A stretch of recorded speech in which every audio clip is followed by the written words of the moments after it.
Dear Mr. Blank, the XYZ company desires to retain its position in advertising agency leadership in the radio field. Who cares what your company desires? I'm worried about my own problems. The bank is foreclosing the mortgage on my house. The bugs are destroying the hollyhocks. The stock market tumbled yesterday. I missed the 8:15 this morning. I wasn't invited to the Joneses' dance last night.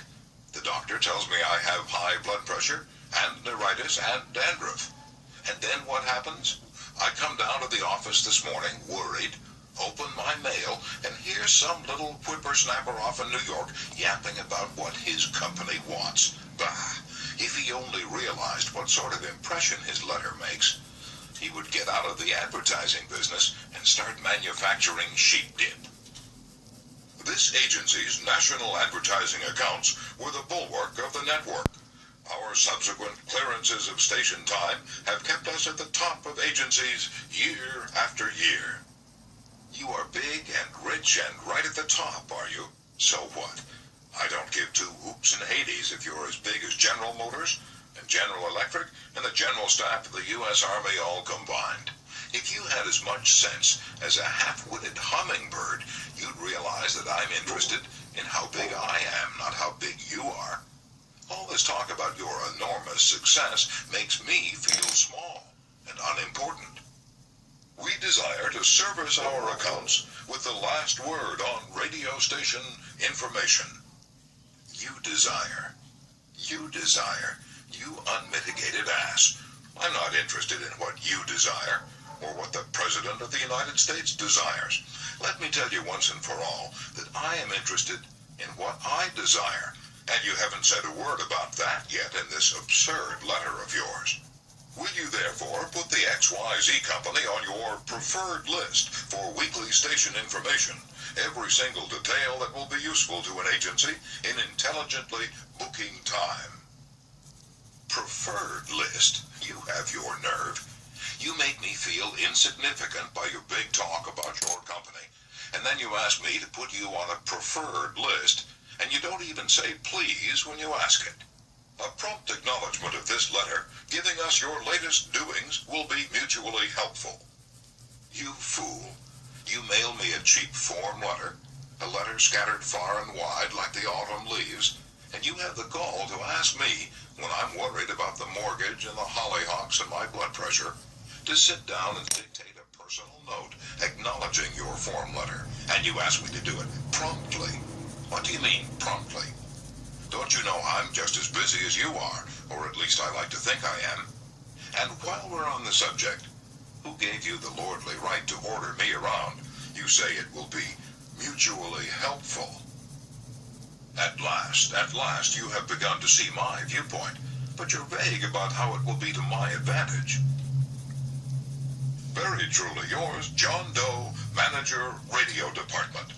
P.S. The enclosed reprint from the Blankville Journal will be of interest to you, and you may want to broadcast it over your station. Finally, down here in the postscript, you mention something that may help me solve one of my problems. Why didn't you begin your letter with, oh, what's the use? Any advertising man who's guilty of perpetrating such drivel as you've sent me has something wrong with his medulla oblongata. You don't need a letter giving our latest doings. What you need is a quart of iodine in your thyroid gland.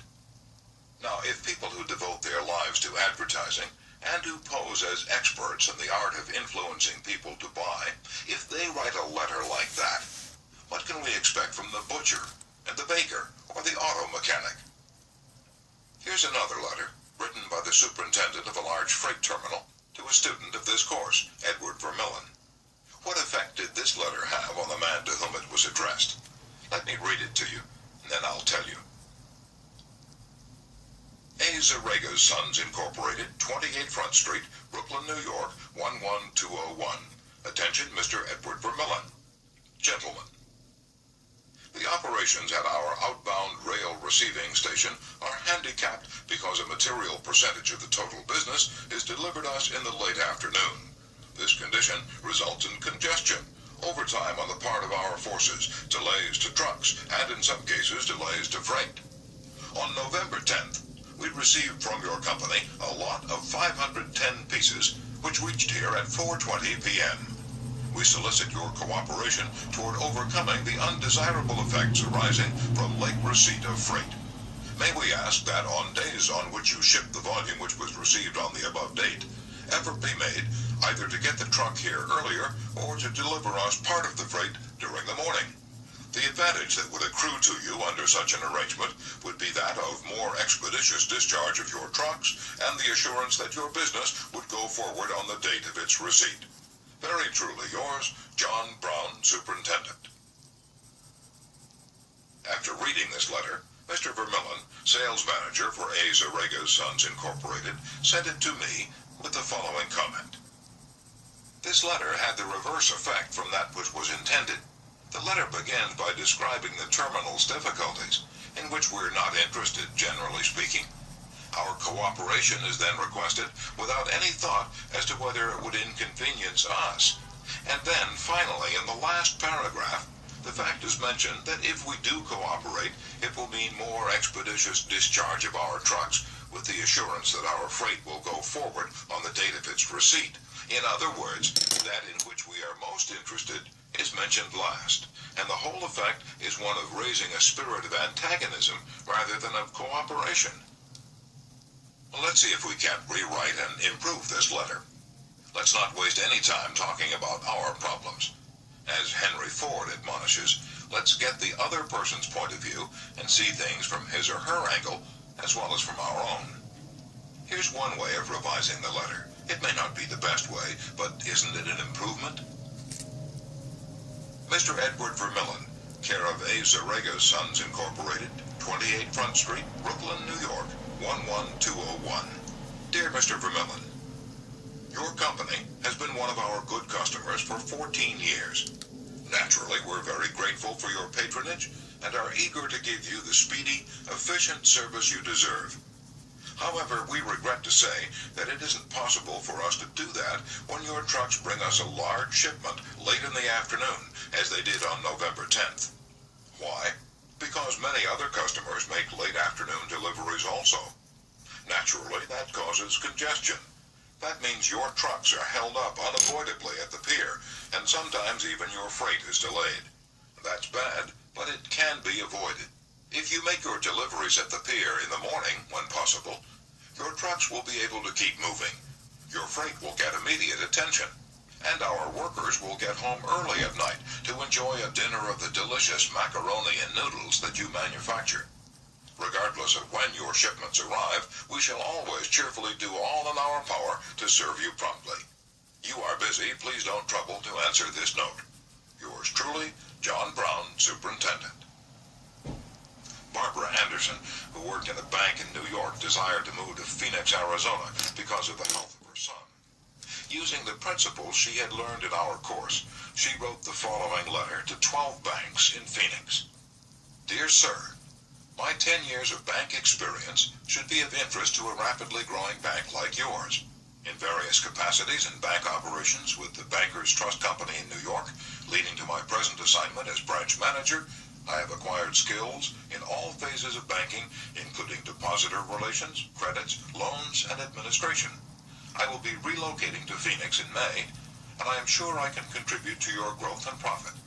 I will be in Phoenix the week of April 3rd, and would appreciate the opportunity to show you how I can help your bank meet its goals. Sincerely, Barbara A. Anderson. Do you think Mrs. Anderson received any response from that letter? 11 of the 12 banks invited her to be interviewed, and she had a choice of which bank's offer to accept. Why? Mrs. Anderson did not state what she wanted, but wrote in the letter how she could help them, and focused on their wants, not on her own. Thousands of salespeople are pounding the pavements today, tired, discouraged, and underpaid. Why? Because they're always thinking only of what they want. They don't realize that neither you or I want to buy anything. If we did, we'd go out and buy it. But both of us are eternally interested in solving our problems. And if salespeople can show us how their services or merchandise will help us solve our problems, they won't need to sell us, we'll buy. And customers like to feel that they're buying, not being sold. Yet many salespeople spend a lifetime in selling without seeing things from the customer's angle. For example, for many years I lived in Forest Hills, a little community of private homes in the center of greater New York. One day, as I was rushing to the station, I chanced to meet a real estate operator who'd bought and sold property in that area for many years. He knew Forest Hills well, so I hurriedly asked him whether or not my stucco house was built with metal lath or hollow tile. He said he didn't know, told me what I already knew, that I could find out by calling the Forest Hills Garden Association. The following morning, I received a letter from him. Did he give me the information I wanted? He could have gotten it in 60 seconds by a telephone call, but he didn't.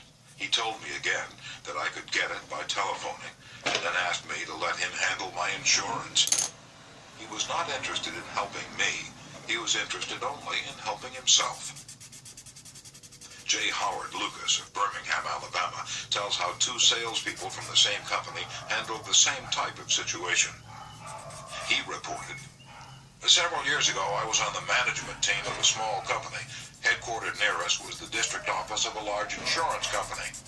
Their agents were assigned territories, and our company was assigned to two agents, whom I shall refer to as Carl and John.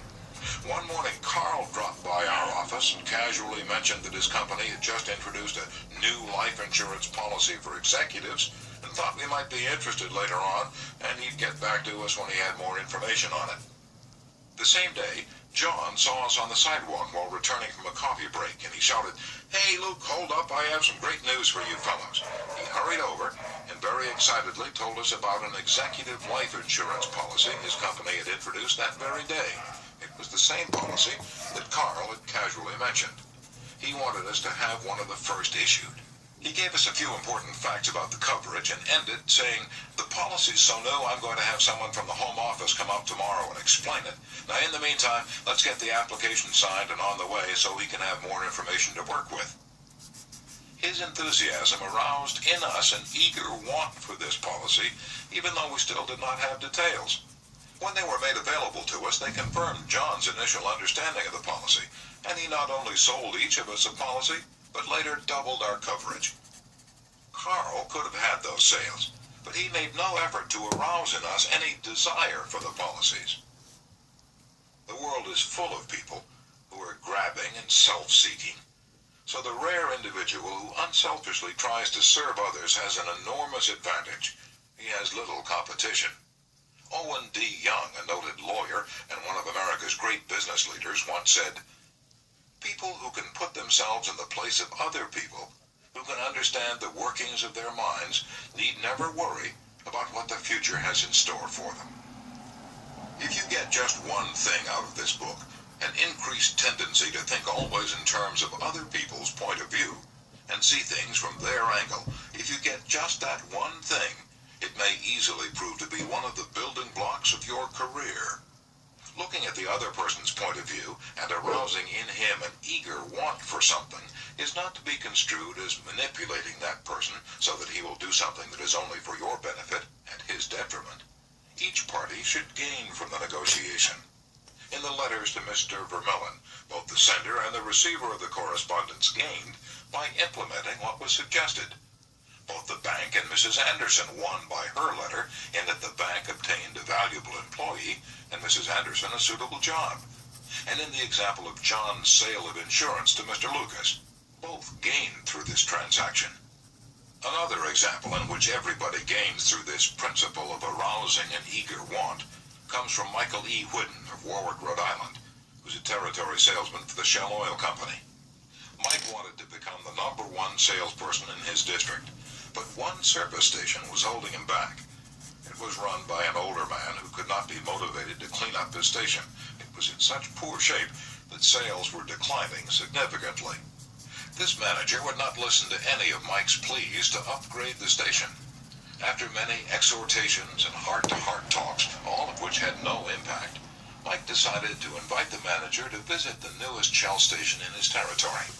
The manager was so impressed by the facilities at the new station that when Mike visited him the next time, his station was cleaned up and had recorded a sales increase.